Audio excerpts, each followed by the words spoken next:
Hi there and welcome back to the History of Fleetwood Mac. I'm Anita. Today we're going to get into episode 7 of volume 14 of my Fleetwood Mac and Stevie Nicks scrapbooks.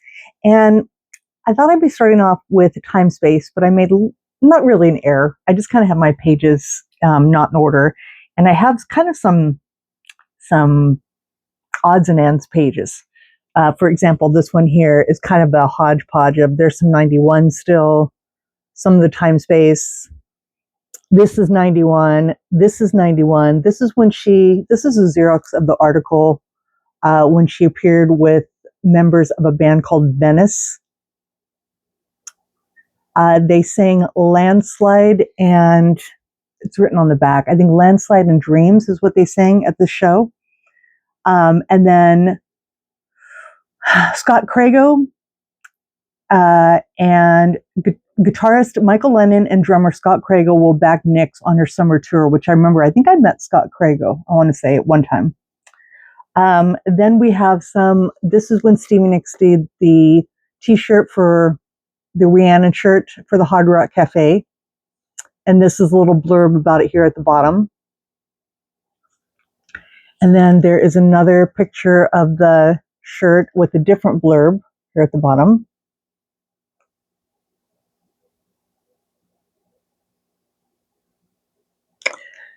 Then I'm not entirely sure when this is. I just imagine it's from between 91 and 94. I think closer to 91. This Polaroid, if you remember, I had shown you the one it was Michael Oakes. It's a Polaroid, but I think it's from the Michael Oakes archive, or maybe her, like a management team, because their name had been across the photo that went with this, but this is an outtake. And again, I think this is closer to the 90s than Other Side of the Mirror, like maybe right after, like maybe 91, 92, maybe. Mick Fleetwood and Christine McVie had opened a place, which actually is hard to find information on this, but they had opened his new supper club. And it was a joint venture with John Lee Hooker, Floyd Dixon. I think they were not, or maybe they're just the performers. Complaining the LA lacks good blues joints, Mick Fleetwood took matters into his own hands. With John Lee Hooker and Floyd Dixon on stage and former bandmates Lindsey Buckingham and Christine McVie at the buffet table, the rock giant opened Fleetwood's, his new supper club. It's not just a cold business venture, said Fleetwood. It's something I'm excited about. So maybe it was just his. But any information I looked up was everything about his stuff in Hawaii, not something in Los Angeles. So that was really weird. Then what was also funny to me, and I don't know where the other little snippet is, but I found two little weird snippets, but this was something out of one of those free magazines from the record store. And it was making a list and checking it twice. To get the ultimate rock and roll wish list, we asked, what would you like to find under your Christmas tree? And when Stevie Nicks is asked, the answer was a little baby girl and a cure for leukemia. Terribly sad. But the baby girl thing, there's another piece of stuff, maybe I haven't done the page yet, where it's insinuated that Stevie was pregnant at the time, that she's going to be having a baby girl, and that she's talking about it a lot in interviews. And it's not something that I really recalled again until I started seeing these little weird things come up where, Stevie just makes references to children more often than not. And then the rumors have become coming out. I think the other page is something about her being pregnant by somebody from Bon Jovi or something weird, something completely random. And rumors, clearly rumors. But anyway, it's just a cool little page with lots of little, even though they're little small snippets, they're really just kind of a Fleetwood Mac was going on. Stevie and Lindsey and Chris and Mick, everybody was doing their own thing in that time. So kind of a cool hodgepodge of stuff. Then we have, again, a hodgepodge. This is a big mess. This was a bunch of articles about Mick Fleetwood from a long time ago. And this is, to be fair, kind of when I was not doing everything, even though I was trying to go in order in all my albums and, do from the beginning all the way to the end. There were times when I came up and I didn't know as much about Mick Fleetwood then as I do now, what he was doing, between albums, like say that little piece I just had a minute ago. So I had just done this big page of Mick Fleetwood. And this is from the 70s. This looks like it's from Running Mad, a parody, but it's a parody of Mad Mac. So a parody of Mad Mac, which is hilarious. Absolutely love this clipping. It's so funny. And then this was out of a boating magazine that my friend used to work at a yacht and boating place, and this was from a magazine called Latitude 38 from June 1995, and it was John McVie actually reading that magazine and talking about his love of sailing and stuff like that. So that was a cool little, very unusual, rare little piece, little clipping history. Mick Fleetwood about his book. So this is back to 1990. Fleetwood Mac's John McVie busted. Oh, that's what this was. I thought this was Mick. Oh yeah, this was sad. This was 1981. This becomes more like in the 90s here when Mick was working with cars. He was beginning his Fleetwood Owen enterprise, which was auctions, and then later turned into the wine and coffee and other stuff, which we'll get into later. But lastly, this little card was kind of cool. Not his best picture, but a cool card. On the back again, we're continuing with the hodgepodge of stuff, which kind of is back in time. This is 25 Years in the Chain, which came out in 92. So, we're still kind of in the right era. And then Bob Bruning's book, The First 30 Years, which I want to say came out, this is something about 1995, so later. Anyway, I give up. You get it. Not much in the way of photos, but just this has always been a great photo.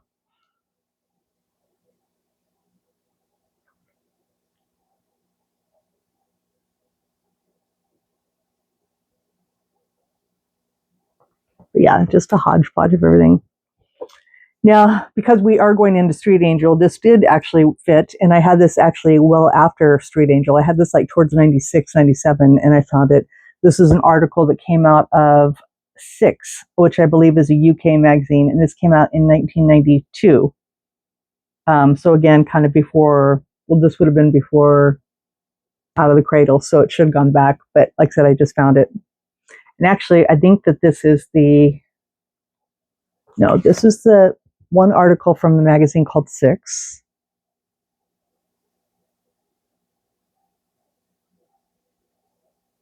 Nice picture of Mick. And then this was from 1993, and this is from Record Hunter. I remember buying this at a record store, Tower Records, actually. This was an insert thing in another magazine, if I'm not mistaken. This was like something that was in the middle of the magazine. And it just had this page here.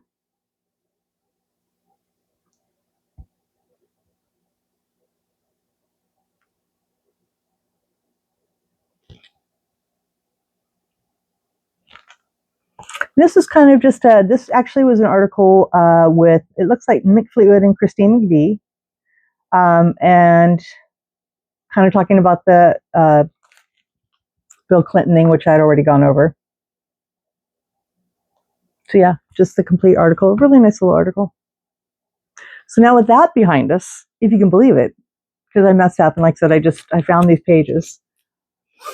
We'll start with a little bit of Street Angel. We'll just kind of start with a little tidbit. A kind of a teaser opener was this article. This is really, I love how it's hand tinted. I love the colors in that. And this is another situation I want to say that I didn't buy. I think I did buy the whole magazine, but I opted to tear this up, which, is always kind of hard, but it's just for the better. This was the little picture on the inside telling you what page your article is on.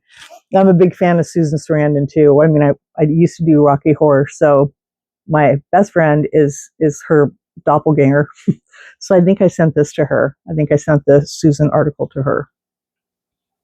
And that article was 2 pages of Stevie here.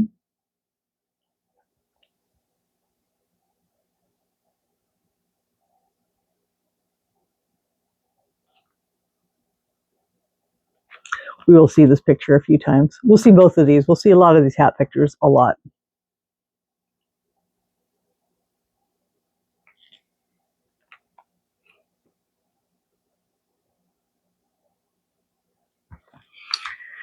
And then this one, I think this is actually the one. I want to say that, let me see, is this the one? No, this is not the one. Never mind. Forget what I was saying. One of those outtakes of the hat, this was one I purchased on eBay and was super disappointed because if you look up close, it's pretty pixely. But I'm grateful to have it at all. But something, you know, kind of get burned. Somebody finds the picture and they just print it. You think you're buying a real copy, and it happens. This was a really unique photo that I got of Stevie not too long ago with Paul Fishkin. And this is a personal photo. So it's really unique and rare. Came from somewhere, I mean, by personal, I don't mean my personal photo, but I mean it came from Stevie or her band member, somebody found its way to my hands, which is really cool. This was funny as hell. This was a really, well, first of all, I'll finish with these. This is just a little cute, something out of a magazine or something like that, but a unique little picture of her with no makeup, which is unusual. And then this article, I thought this was the one of her talking about kids, but this is the one, I love this little excerpt here. I came here for a reason. I didn't come here to be a mother. I didn't come here to be a nun. And I did not come here to be a cleaning lady. I came here to be a poet.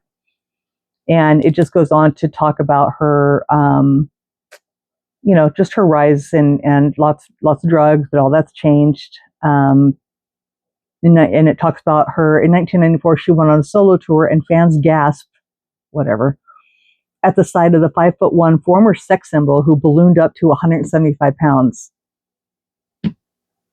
I understand that for her frame, 175 pounds might be a bit much, but shut up. I mean, this paper, not Stevie. If Stevie was upset and didn't like it, that's fine. But I just hate when it's decided at, you know, a woman's weight should be X if she's this tall or whatever. Just don't get me started. What I was going to go on to was this picture was taken at Silver Springs Emporium, which is Stevie Nicks' mother's store, which I'm sure you all knew that. And I'm just gonna call the shots here. This atrocity, it's not okay. It's like early Photoshop days. I'm pretty sure this photo is by Herbert Worthington. I could be wrong, but it was odd to be in her mother's store, but weren't for sale. And then this was photoshopped.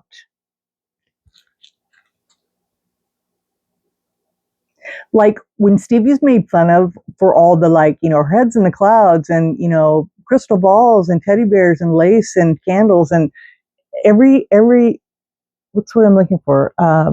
Cliche. Every cliche is in this picture. But my point is, this was quite large. This was like a large photo, like, you know, at least this is 11 by 17. I would say it was like 20 by 24, maybe. Maybe I'm wrong. Photo framed. I cut the frame out, but you know, from the photo, but it was pre-framed. You could just kind of see some of the edge of the frame in the photo. For sale at her mother's store. I don't know how much. I actually think there might have been a price in the corner, but I couldn't read it on the price tag. But yeah, no, thank you.